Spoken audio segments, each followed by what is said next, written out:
ደረሰ ሐምሌ 5 ብዙዎቻችን ሐምሌ 5 ሲመጣ እንግዲህ አባታችን አቡነ ገብረ መንፈስ ቅዱስ ዓመታዊ ክብረ በዓላቸው ይመስለናል። ታዲያ ሐምሌ 5 በእውኑ ዓመታዊ ክብረ በዓላቸው ነው? በፍጹም አይደለም። ነገ ሐምሌ 5 አቤት አቤት አቤት የቤተ ክርስቲያን ብርሃን መብራት በመሆናቸው ብርሃናት ዓለም እየተባሉ የሚጠሩ አንዱ ሊቀ ሐዋርያት የሆነ የተመረጠ የተሾመና አንተ ዓለት ነህ፣ በዚህች ዓለት ላይ ቤተ ክርስቲያንን እሰራታለሁ ተብሎ በመድኃኔዓለም በኢየሱስ ክርስቶስ የተነገረለት፣ አንደኛው ደግሞ በራሱ በመድኃኔዓለም በኢየሱስ ክርስቶስ ምርጥ ዕቃ ተብሎ የተመረጠና ቡና የምትወዱ ሰዎች ጉዳችሁ ፈላ። ቡና የምትጠጡ ሰዎች ጉድ ሆናችኋል። ይሄን ቪዲዮ ብቻ ስሙልኝ። ቪዲዮ ከነ ቆፈና ረጋ ወሪ ቡና ዱግደን ጉድ ቡና ይሻላል ማኪያቶ? ቡና የማሽን ነው የምትወደው? የጀበና ማን አያቴ ነው? ያንተ አያት ነው። የእፎይ ጥሪ ምናምን ነገር ብላችሁት የምትሉ ከሆነ እኔ ከጥቂት ደቂቃ በፊት እየሳኩበት ነበር። ምክንያቱም ሰውየው ከመሳቅ ያለፈ ሌላ ነገር ስለሌለው ማለት ነው። ጥቂት ስራ ያልሰራ ኤርሚያስ እፎይን ወጥ ረገጠ፣ አልጫ ረገጠ፣ ቀይ ወጥ ረገጠ እያለ ሲናገር በጣም ነበር የሳኩትም ያፈርኩትም። ከዛ ውይይት ጠራው እፎይ ማለት ነው። ውይይት ሲጠራው እፎይ እንደተለመደው አይ ላቭ ዩ ማለት ነው የቀረው። በቃ ኡስታዙ ምን አስለቀሰው? ምንስ ናፍቆት ነው? ስለሱም እንመለከታለን። በጀነት ሲሰባው ለሽ ጉጥ ያለና ጉጥ ያለ ጦት እየተደሰትክበት ይዋል ካርም እንደዚህ ኡስታዞች በገነት ያበጠ ጡት ለማሸት ከወዲሁ የደስታ እንባ እያነቡ ይገኛሉ። እስኪ እነዚህን ቪዲዮዎች አድምጠናቸው እንመለስ።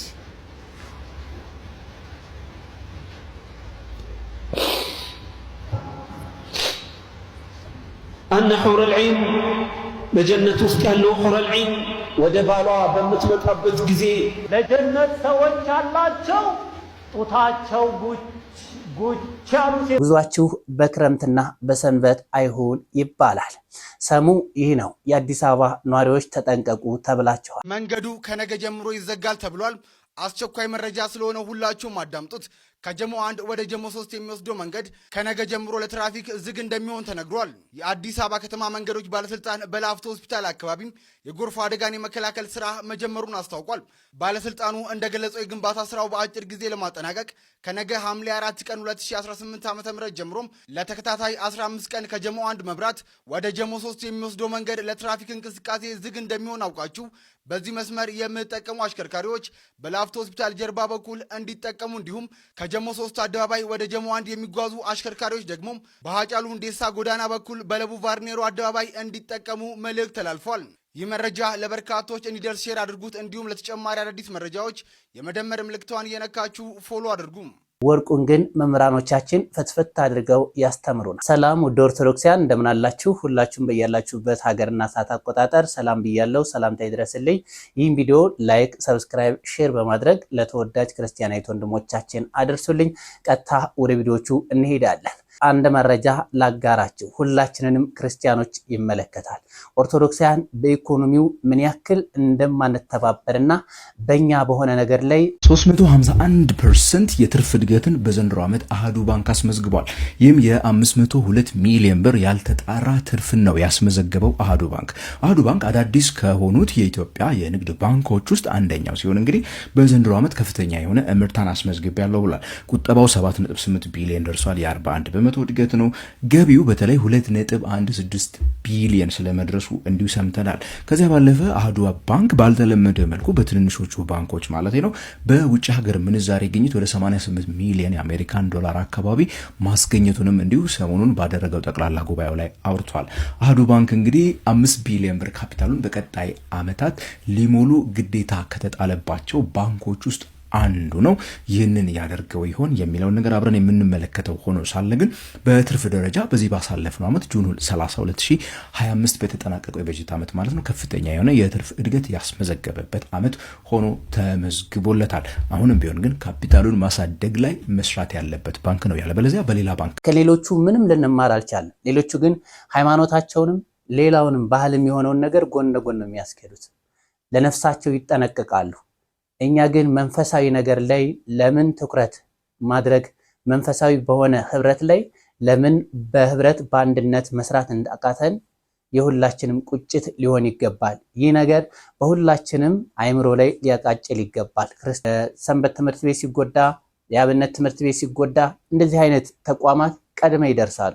የአዲስ አበባ ሀገረ ስብከቱ በሙስና በመጨማለቁ የአዲስ አበባ ሀገረ ስብከት ጠቅላይ ስራ አስኪያጅ ብፁዕ አቡነ ሕርያቆስ ላልተወሰነ ጊዜ ከሐምሌ 3 ጀምሮ የደረጃ እድገትና ቅጥር እንዲቆም አዘዋል።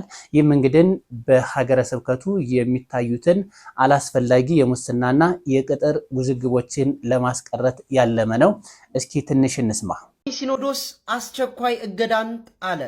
የአዲስ አበባ ሀገረ ስብከት አሰራር ከቀን ወደ ቀን እየተሻሻለ ይመጣል ቢባልም ሀገረ ስብከቱ በተቃራኒው እጅግ ህገወጥ የሆኑ ድርጊቶችን የሚያሳይ መረጃዎች በመውጣታቸው ቀን ከቀን ደግሞ አቤቱታዎችን መቅረብን ተያይዞ ቋሚ ቅዱስ ሲኖዶስ የአዲስ አበባ ሀገረ ስብከት ላይ እገዳን ጥሏል። ይህም የቅጥርና የስራ እድገት ዝውውሮችን፣ የገዳማትና የአድባራትን ዝውውሮችን ቋሚ ቅዱስ ሲኖዶስ በአስቸኳይ የአዲስ አበባ ሀገረ ስብከትን አግዷል። ገና ቤተክርስቲያናችን አመሰግናለን። እንግዲህ ይህ ትክክለኛ ውሳኔ ይመስላል። በከተሞች በተለያዩ ቦታዎች የአገልጋዮች ቅጥር እንግዲህ እጅግ ሙስና የበዛበትና የተበላሸ አሰራር የምታይበት ነው።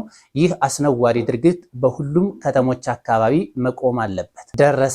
ደረሰ ሐምሌ 5። ብዙዎቻችን ሐምሌ 5 ሲመጣ እንግዲህ አባታችን አቡነ ገብረ መንፈስ ቅዱስ ዓመታዊ ክብረ በዓላቸው ይመስለናል።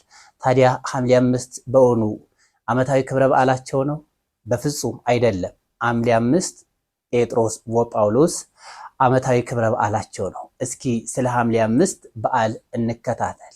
ነገ ሐምሌ 5 አቤት አቤት አቤት የቤተ ክርስቲያን ብርሃን መብራት በመሆናቸው ብርሃናት ዓለም እየተባሉ የሚጠሩ አንዱ ሊቀ ሐዋርያት የሆነ የተመረጠ የተሾመና አንተ ዓለት ነህ፣ በዚህች ዓለት ላይ ቤተ ክርስቲያኔን እሰራታለሁ ተብሎ በመድኃኔዓለም በኢየሱስ ክርስቶስ የተነገረለት፣ አንደኛው ደግሞ በራሱ በመድኃኔዓለም በኢየሱስ ክርስቶስ ምርጥ ዕቃ ተብሎ የተመረጠና በነገሥታት በመኳንንትና በአሕዛብ ላይ በወንጌል መዶሻ እንዲቀጠቅጣቸው የተመረጠ ኃያል ቅዱስ ክብር ይግባውና መድኃኔዓለም ኢየሱስ ክርስቶስ በመጨረሻዋ ሰማዕትነትን ሊቀበሉ ባሉባት ሰዓት ተገልጾ መታሰቢያቸውን ያደረገውን በስማቸው ቤተ ክርስቲያንን የሠራውን በቤተ ክርስቲያናቸው ውስጥ የተማጸነውን እንዲሁም ደግሞ ለቤተ ክርስቲያናቸው ማንኛውንም አይነት መባ የሰጠውን በዓላቸው በሚከበርበት ቀን በመታሰቢያቸው ቀን ለድሆች የመጸወተውን በመንግሥተ ሰማያት ከእናንተ ጋር አስቀምጠዋለሁ የተባሉት በስማቸው የታነጹ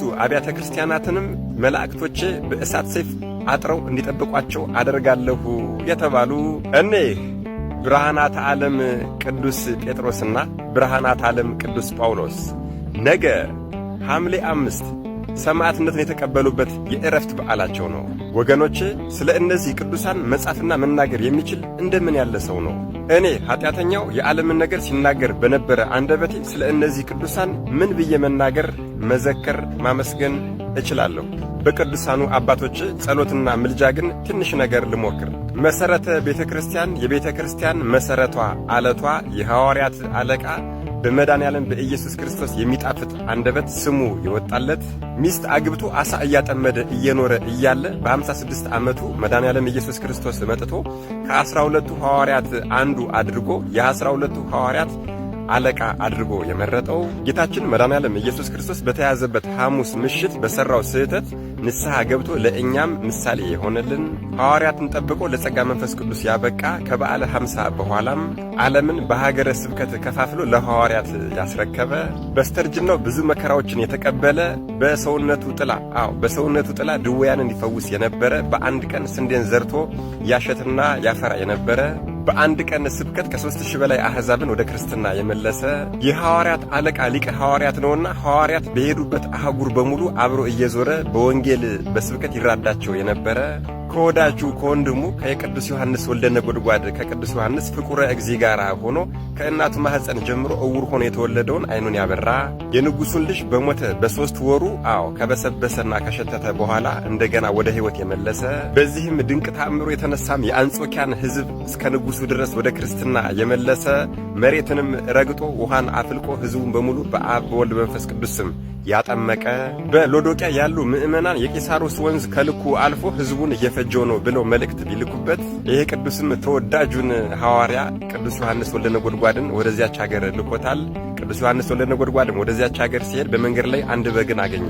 ይህንን በግም ጠራውና ወደ ቂሳሮስ ወንዝ ሂድና ወንድሞቻችንን እናመሰግናለን። ቃልዮት ያሰማል። ቡና የምወድ ሰዎች ጉዳችሁ ፈላ። ፓስተሩ ዲራማ እየሰራ ነው። አያትህ ጀበና ነው፣ አያታችሁ ጀበና ነው እያለን ይገኛል። መምህራኖቻችን እንግዲህ እንደዚህ ክሽን አድርገው አቅርበውታል። እስኪ አብረን እንከታተል። ቡና የምትጠጡ ሰዎች ጉድ ሆናችኋል። ይሄን ቪዲዮ ብቻ ስሙልኝ። ቪዲዮ ከነ ቆፈና ረጋ ወሪ ቡና ዱግደን ጉዲታ ተኒት አገፈዳ ቡና ይሻላል ማኪያቶ ቡና ይሻላል ማኪያቶ ቡና የማሽን ነው የምትወደው የጀበና ጀበና ማን ነው? አያቴ ነው። ያንተ አያት ነው። ፕሮፌሰር ያንተ አያት ነው። ምንድነው የፈለከው? ጀበና ቡና ማን ነው? አያቴ ነው። አያቱ ነው። ሜጀር ዋን ፕሮፌሰር እናንተ የድሮ ስሞች ግን እንዴት ደስ እንደሚሉ አያችሁ አይደለ? አሁን ያንደኛው የአያቱ ስም ጀበና ነው፣ ያንደኛው ደግሞ ቡና ነው። ስለዚህ እነዚህ ሰዎች ምን ይባላሉ ማለት ነው? የጀበና ቡና። ወይኔ እናንተ የጀበና ቡና አለ ብላችሁ የጻፋችሁ ሰዎች እንደው ነፍሳችሁ ብቻ። ማንኛውም ቀልዱን እንመለስ። ወይ ሲጠራው እፎይ እንደተለመደው አይ ላቭ ዩ ማለት ነው የቀረው። በቃ አይ ላቭ ዩ እፎይ ማለት ነው የቀረው። ወይ ሲጠራው ምንድነው ያለው? አልመጣም፣ እዛው ገሌን ጥራ፣ እዛው ገሌን ጥራ። እንዴ መቼ ነው ከአይ ላቭ ዩ ተወጥቶ እገሌን ጥራ ተወጥቶ መቼ ነው ችለህ የምትወያየው? እንዴ አይ ላቭ ዩ ማንም እኔም ሚስቴን አይ ላቭ ዩ እላታለሁ እኮ። ለአይ ላቭ ዩ ምን ችግር አለው ደግሞ? ኦኬ አይ ላቭ ዩ ገራይ ወይ በተጠራ ቁጥር አይ ላቭ ዩ እያሉ ማለፍ የለም። አሁን ቆፍጠን ብለህ የምትወያይበት ቀን ነው። ስለዚህ እፎይ ውይይት ጠርቷል ኤርሚያስ። እፎይና የሆነ ሰውዬ ማን ነው? ኤርሚያስና የሆነ ሰውዬ። ስለዚህ ኑ ሁለታችሁም ከውስጥ ግቡ፣ ከእፎይ ጋር ተወያዩ በስላሴ ጉዳይ ማለት ነው። ትምህርት ካላችሁ አይ እፎይ ይከብደናል ካላችሁ ደግሞ አለን እኛ፣ እኔም አለው ሌሎቻችንም አለን። በነገረ ስላሴ ፕሮቴስታንቶች ከኛ ጋር መዋት ትችላላችሁ። ሙስሊም ይዛችሁ ተወያዩ ከፈለጋችሁ። ሙስሊሞችን በአላህ ዙሪያ እንወያያችኋለን። እናንተን ደግሞ በነገረ ስላሴ ትምህርታችሁ ትክክለኛ ነው አይደለም የሚለው እንወያያችኋለን። ምንም ችግር የለብንም እኛ። መምህራኖቻችንን እናመሰግናለን። ቃልዮት ያሰማል። እኔ እንደ ፕሮቴስታንት አማኝ የሚያሳዝነኝ የለም። መቼ ነው የፕሮቴስታንት አማኞች ወደ ራሳችሁ የምትመለሱት? ወደ ቀልባችሁ ተመልሳችሁ ነፍሳችሁን ለማዳን ወይም ለነፍሳችሁ የምታስቡላት ክርስቶስንስ የምታገኙት መቼ ነው?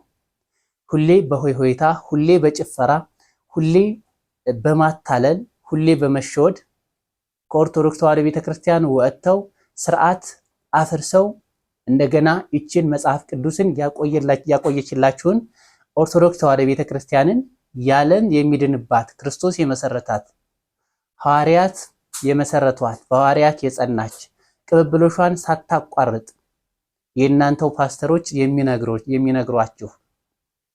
እንደሚታወቀው የፕሮቴስታንት ቤተ እምነት ሪፈራንስ የለውም ብሎ የራሳችሁ ፓስተር ነግሯችኋል።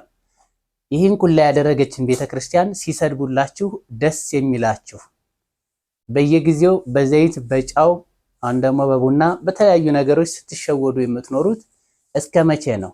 በቀቢጠ ተስፋስ እስከ መቼ ድረስ አይምሯችሁን ሰብሰብ አታደርጉትም? እኔ ለፕሮቴስታንት እህት ወንድሞቼ በጣም ያሳዝኑኛል። ቸሩ እግዚአብሔር ይርዳልን። እንደው ጭልጥ ባለ መንገድ በስተት መንገድ ገደል በሚያስገባ መንገድ ነው እየተጓዛችሁ ያላችሁት። ቸሩ እግዚአብሔር ይርዳችሁ። ኡስታዙ ምን አስለቀሰው? እዚህም ጋር ገራሚ ነገር ተፈጥሯል። እስኪ አብረን እንመልከት። በጀነት የተሰባው ለሽ ጉጥ ያለው እና ጉጥ ያለው ጦት እየተደሰትክበት እየዋልክ አይደል? እንደዚህ ኡስታዞች በገነት ያበጠ ጡት ለማሸት ከወዲሁ የደስታ እንባ እያነቡ ይገኛሉ። እስኪ እነዚህን ቪዲዮዎች አድምጠናቸው እንመለስ።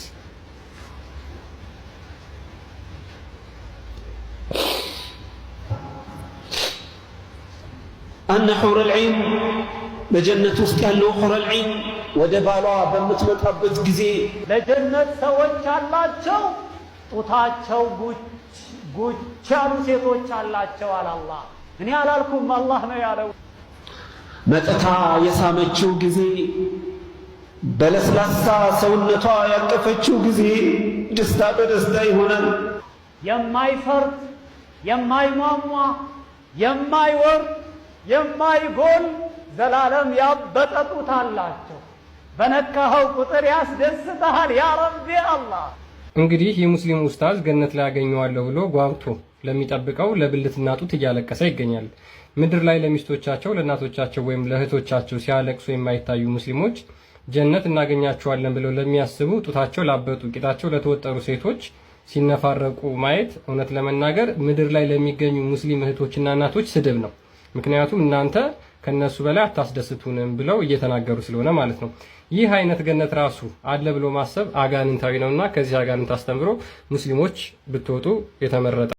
የቅባት እናት ካቶሆሎክ ወይንም ካቶሆሊክ የቅባት መሰረቶች ቤርሙዴዝ፣ ኑኔዝ፣ ባሬቶ፣ ጴጥሮስ ፓኤዝ፣ አልፎንሱ ሜንዴዝ። ዛሬ ትናንት ስለ ቅባት መነሻ እናት መሰረት አንድ ቪዲዮ አጋርቻችሁ ነበር። ዛሬ ሁለተኛውን ክፍል ላጋራችሁ ነው። ከካቶሊክ መነኮሳት ጋራ የኛ የተዋህዶ ሊቆች አባ ዝክረ ማርያምና ጳውሊ ያደረጉትን ክርክርና ውይይት በእኛ አባቶች መጠናቀቁን አይተናል። ዛሬ ግን 16ኛው መቶ ክፍለ ዘመን ላይ በአጼ ሱስንዮስ ዘመነ መንግስት የነበረውን ክርክርና የነበረውን የቅባት የትመጥነት ላጋራችሁ። ጴጥሮስ ፓኤዝ ከሞተ በኋላ በሮም ፖፕ ተሹሞ የስፔኑ ተወላጅ የሆነው አልፎንሱ ሜንዴዝ በ1623 ተሾመ። ከተሾመ በኋላ በ1625 ወደ ኢትዮጵያ ገባ። 1626 ላይ ንጉሱና ካቶሊካውያን ይሄን አዋጅ አወጁ። ኦርቶዶክሳውያን እንደገና እንዲጠመቁ፣ ካህናት እንደገና እንዲካኑ፣ አብያተ ክርስቲያናትና ገዳማውያን እንደገና በሮማውያን እንዲባረኩ፣ የረቡዕና የዓርብ ጾም ቀርቶ ቅዳሜ እንዲጾም፣ የቅዳሜ ሰንበትነት እንዲሻር፣ የኢትዮጵያ አቆጣጠር ቀርቶ በሮማውያን አቆጣጠር እንዲተካ እና በአብያተ ክርስቲያናት ውስጥ ያሉ ቅዱሳት ስዕላት ወጥተው በሮማውያን ዕውቀትና ስርዓት በተሳሉ ስዕሎች እንዲተኩ ተደረገ። በወቅቱ የነበረው የኢትዮጵያ ኦርቶዶክስ ተዋሕዶ ቤተክርስቲያን ጳጳስ አቡነ ስምዖን ይህንን ሲሰሙ ለሃይማኖታቸው ቀናኢያን የሆኑ የአካባቢው ገዢዎችና ካህናት ምዕመናንን በማስተባበር ጦርነት ገጠሙ። ነገር ግን በዘመናዊ ትጥቅ ረገድ ንጉሱና ካቶሊካውያን የተሻሉ ስለነበሩ ድሉ የነሱ ሆነ። የኢትዮጵያ ኦርቶዶክስ ተዋሕዶ ቤተክርስቲያን ጳጳስ አቡነ ስምዖን በጦርነቱ ላይ ተሰዉ፣ የሰማዕትነትን ጽዋ ተጎነጩ። ለ7 ዓመት ረጅም ጦርነት ተካሄደ። በድንገት ግን የንጉሱ አንደበት ተዘጋ። ነገሩ ወዲህ ነው። ልጃቸው ፋሲል ወደ ማህበረ ስላሴ ገዳማ መራና አንድ አምደ ስላሴ የሚባሉ ባህታዊ መነኮስ ተወያየ፣ አውራ። ስለ ንጉሱ 3 ጉባኤ ተሰራ፣ ማለትም 3 ሱባኤ ተሰራ። የንጉሱ አንደበት ከ3 ሱባኤ በኋላ ተከፈተ ይለናል ታሪከ ነገስት። ከዛ በኋላ አንድ አዋጅ ወጣ። የሮማ ሃይማኖት ተርከስ፣ የእስክንድሪያ ሃይማኖት ትመለስ፣ ፋሲል ይንገስ የሚል በሁሉም በሀገሪቱ አዋጅ ተነገረ። ከዚህ በኋላ ግን እነ አልፎንሱ ሜንዴዝ ስላልሄዱ እና አልፎንሱ ሜንዴዝ እዚያው ስለነበሩ ኦርቶዶክሳውያን ሊቃውንቶች ተሰብስበው አፄ ፋሲልን ክርክር እናድርግ ተጠየቁ። እና አልፎንሱ ሜንዴዝ ክርክር ተደረገ ጎንደር ላይ። አልፎንሱ ሜንዴዝ ጠየቀ። ተጠያቂው ማን ነበር? የተዋህዶ ተወካይ የሆነው እጨጌ በትረ ጊዮርጊስ ነበር። ምንድነው ያለ? በመጽሐፍ ቅዱስ የአብ የባህሪ ልጅ ሞተ የሚል ገጸ ምንባብ አምጣልኝ አለ። የኛ ሊቅ ግን ሮሜ 5:10ን ጠቅሶ ጠላቶቹ ስንሆን እግዚአብሔር በልጁ ሞት አዳነን የሚለውን ጥቅስ ጠቀሰ። አፈረ፣ ዝም አለ፣ አፉን ዘጋ። ሁለተኛ የአልፎንሱ ሜንዴዝ ጥያቄ የእግዚአብሔር ፊቱ ወዴት ነው አለ። የኛ ሊቅ አሁንም አንድ መብራት አስመጣና የእግዚአብሔር ፊቱ የዚህ መብራት ፊቱ ወዴት ነው አለ። ጸጥ አለ። ከዛ አልፎንሱ ሜንዴዝ ከተከታዮቹና ከሁሉም ይዟቸው ከመጡ ከአንድ ኤጲስቆጶስና ከ18 ቀሳውስት ጋር እንዲወጣ ተደረገ። አልፎንሱ ሜንዴዝና ተከታዮች ወደ ፍሪሞና ትግራይ አካባቢ ቆዩ። ከዛም ሲባረሩ ወደ ሐማሴን ላይ ሁለት ኢትዮጵያውያንን አስከትለው ነበር። ቆረንጭ መናፍቅ ተክለ ሃይማኖትን ጸጋን፣ ኤዎስጣቴዎስ ዘጎጃምን ቅባትን አስተምህሮ በኢትዮጵያ ላይ 2 እሾህ ተከልኩባቸው እንዳለ ታሪካችን ይነግረናል። ተክለ ጻዲቅ መኩሪያም ይህንን ዘግበዋል። ስለዚህ ከዚህ በኋላ የቅባት አስተምህሮ ጀመረ። እዚህ በኋላ በጻድቁ ዮሐንስ በአፄ ተክለ ሃይማኖትና በአፄ ቴዎፍሎስ የተደረጉ ክፍሎችን ምጥና አድርጌ ያጋራችኋለሁ። አበዛውት መሰለኝ። ለቤት ያሰማል። ውድ ኦርቶዶክሳውያን እስከ ሰዓት ድረስ አብራችሁ ስለቆያችሁ አመሰግናለሁ። በቀጣይ ቪዲዮ እስከምንገናኝ ድረስ